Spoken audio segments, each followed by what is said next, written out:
I was 13 when this happened. My parents would leave me alone often at this age. And they trusted me because I had matured at a young age and had responsibilities on the property.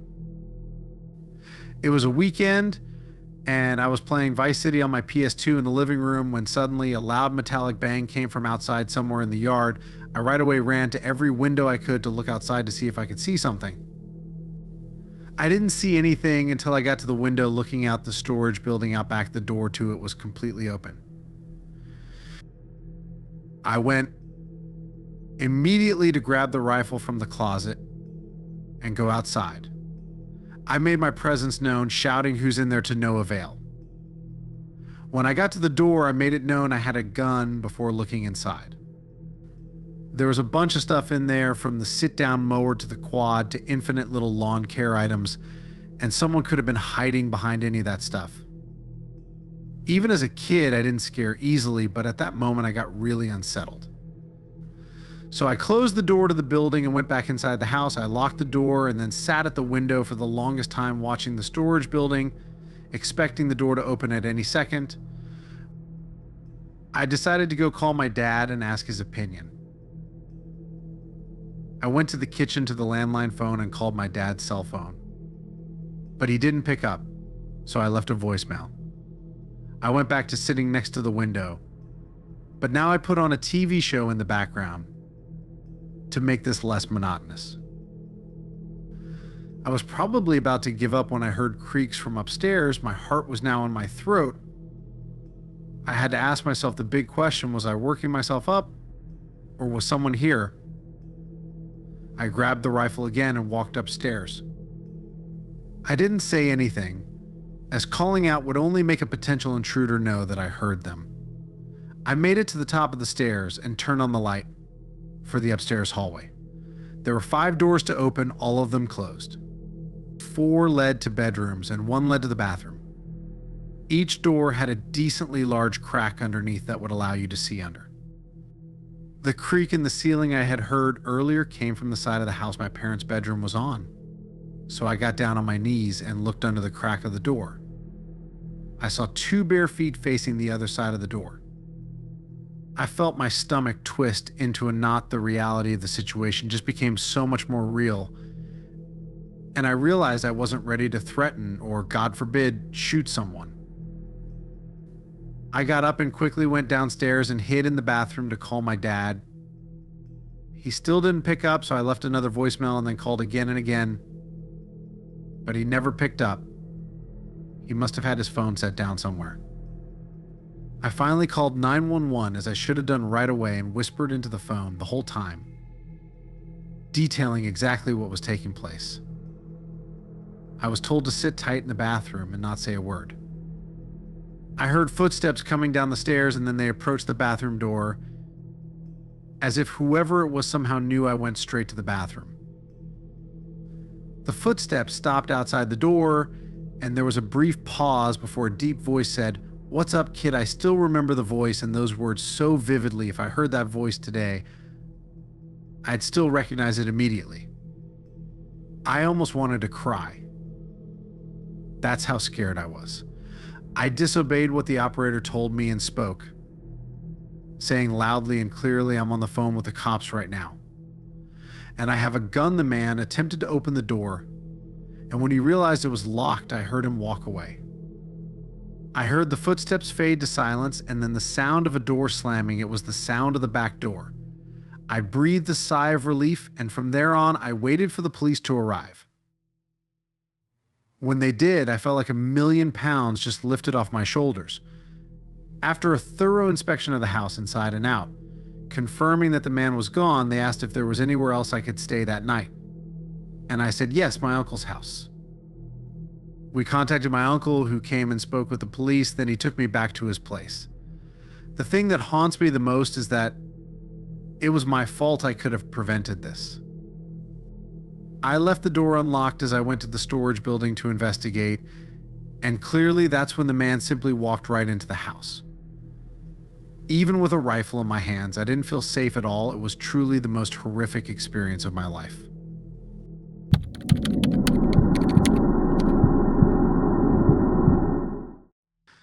I was 18 when my parents went away on a week-long anniversary trip. My sister had already moved out by this point, so I had to hold down the fort on my parents' property.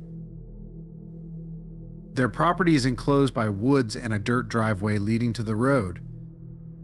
The road is a quiet back road with equally sized properties running alongside it, all of them separated at a decent distance, so it has a really isolated feel. In that town, everyone knows each other. You see familiar faces all the time at the gas station, the grocery store, the bars, which I'd learn a few years later when I started going to them. This story starts one day while my parents were away. I was at a gas station filling up my tank when a black Jeep Cherokee pulled up to the pump next to mine. A man with a goatee stepped out, greeted me, and started filling his tank. In that town, it was normal for strangers to greet each other like that. He had his nozzle locked into the gas tank and then walked around to my side of the pump and went, "Excuse me, do you know how to get to the interstate from here?" I helped him to the best of my ability. He pulled out a notepad and started writing down the directions I gave him. Very odd how he wouldn't just do that on his cell phone like anyone else would. He thanked me and asked if I'm from the area. I said, "Yeah, I grew up here," and he said he's from out of town, but he didn't specify where. He then went back to his side and put the nozzle back in the pump. He then asked my name as he said, "It's nice meeting you." I said, "My name's Kate." And he said, "What a lovely name," and then got in his car. I drove out first and turned left to go up the road back home. It was only a few minutes worth of driving before I was approaching our turn into the driveway. I slowed down and put my blinker on, then turned right onto the property. It was at that moment that I noticed the car behind me was that same black Jeep Cherokee. He passed me as I turned into our driveway, and he went the complete opposite way that I told him to go to get to the interstate. As he passed me, he didn't slow down or anything, so it seemed that maybe he just forgot the directions I gave him and went the wrong way. I let myself inside and went about the rest of my day doing whatever. I think it was that night that I was going out to meet up with my friends, and as I stepped outside and walked to my car, I heard the sound of footsteps nearby. Like I said, the house is enclosed by woods, and this was in the middle of the summertime, so it could have been any number of animals. I didn't investigate, I just got in my car and left. But when I got back home hours later and walked from my car to the house, a man's voice from out somewhere in the woods called out, "Kate." I got the chills as I looked around, and then in a panic rushed open the front door, slammed it shut, and sat on the couch to breathe.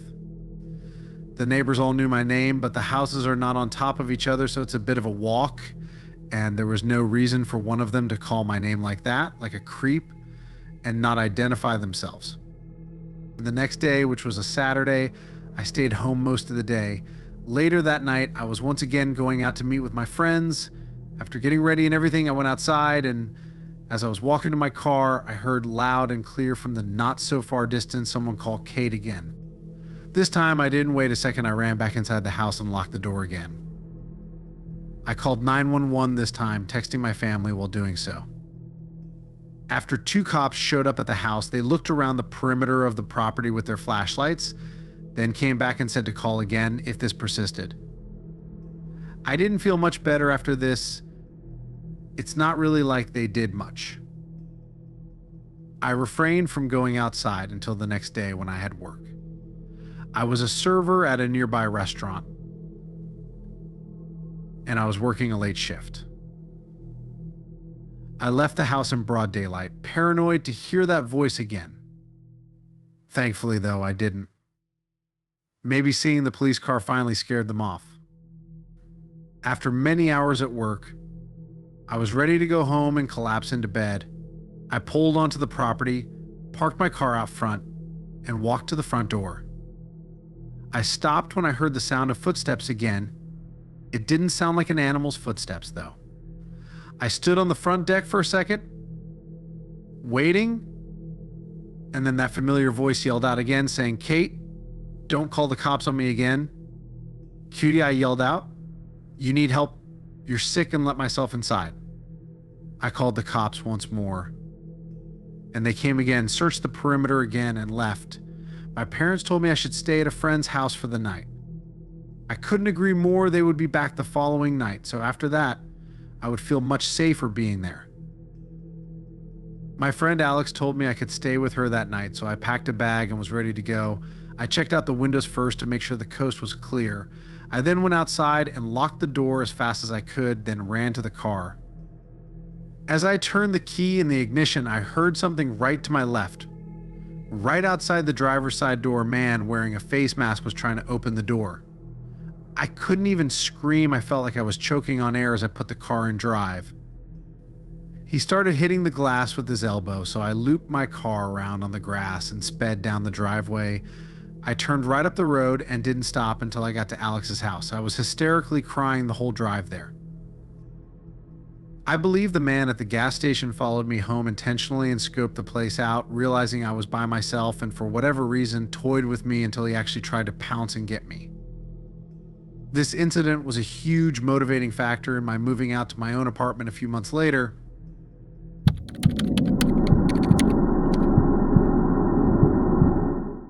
I was 15 or 16 years old when this happened. My entire family was gone, and I was home alone for a reason I don't remember. I was a big gamer at the time and was obsessed with StarCraft. Admittedly, I sometimes spent a weekend night or two playing StarCraft or some other PC game. This was right before COVID lockdown started. I was playing StarCraft on my computer in my bedroom on the first floor when the doorbell rang twice. I hurried to the door, not wanting to be away from the game for too long for fear of losing. I got to the front door and said, "Who is it?" as I always would if I was alone. A soft and weak voice on the other side said something that I couldn't hear. It sounded like a woman. I opened the door with the storm door still separating me and this older woman standing on the other side with a big smile on her face. She had her hands behind her back. I said through the door, "Can I help you?" She said she needed to use a phone and asked if she could come inside. Ever since I was a little kid, I was always taught not to let a stranger into the house. Ever that included women. I felt so awkward though. I didn't know how to turn her away. I redirected her to the library a few blocks down because they'd surely have a phone. Deep down, I knew the library was closed at this point, but I was just trying to get the stranger who was trying to get into my house to leave. She was still smiling, but what she said next did not match her smile. She said, "That's very rude to turn away an old lady." Asking for help, I replied the only way I could think to and said that my parents don't allow strangers into the house. It's a house rule. I slowly started closing the door as I was saying sorry, and she just stood there, not moving, but still smiling at me. Though her smile never changed, it suddenly felt much more menacing. I was walking back to my room when the doorbell rang again. There was no way in hell I was opening the door again. That woman radiated weird vibes from the start. Maybe something was wrong with her, maybe she wasn't all there.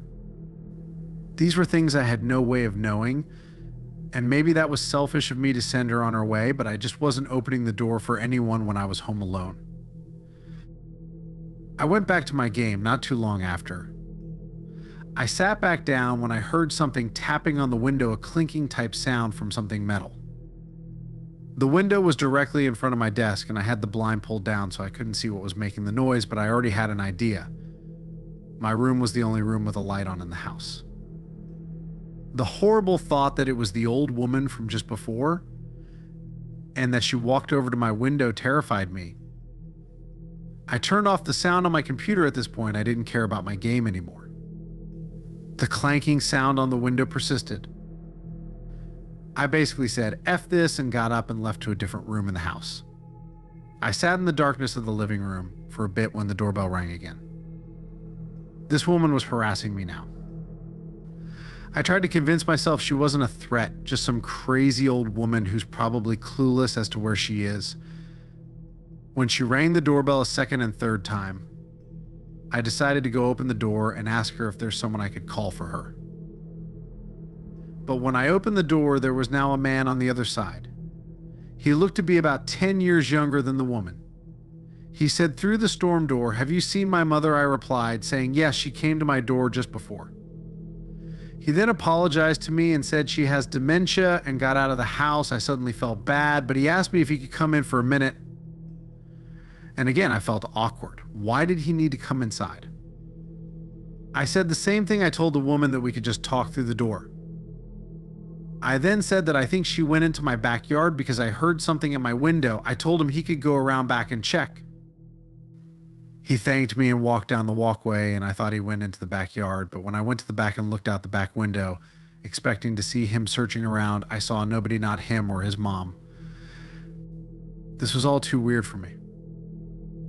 I went to bed on the earlier side that night, just falling asleep with the TV on in the background, until I heard the clear blinking sound on the window again. Something metal was tapping on the glass. I remembered the concerned man, and I decided to try and help. I went to the window, lifted the blind up with my hand, and I saw that woman outside my window with that same creepy smile, tapping a kitchen knife on my window. I closed the blind and crawled back into my bed. This didn't feel like it was actually happening. A suspiciously short amount of time later, the doorbell rang like 4 times. The clinking on the window stopped by this point. This was all too suspicious. It felt like some kind of robbery attempt. I ignored the doorbell, stayed in my bed, and was going to wait this out. I didn't have a cell phone at this time, and I wasn't the most social guy growing up. I also didn't want to call the police for some reason. I waited this all out until it finally stopped. The next morning, I told my dad what happened when I called him. He told me I was smart not to open the door. Everyone agreed that everything about it sounded like an attempted robbery. Is there a chance that maybe that woman really did have dementia and that the man was really her concerned son? Maybe, but it all seemed too coordinated. Why did he want to come into the house too? How did he even know she came to my house specifically? Why didn't he ever go into the backyard to look for her when I gave him permission to do so? Too many unanswered questions that lead me to believe I avoided something terrible happening if I had opened that door.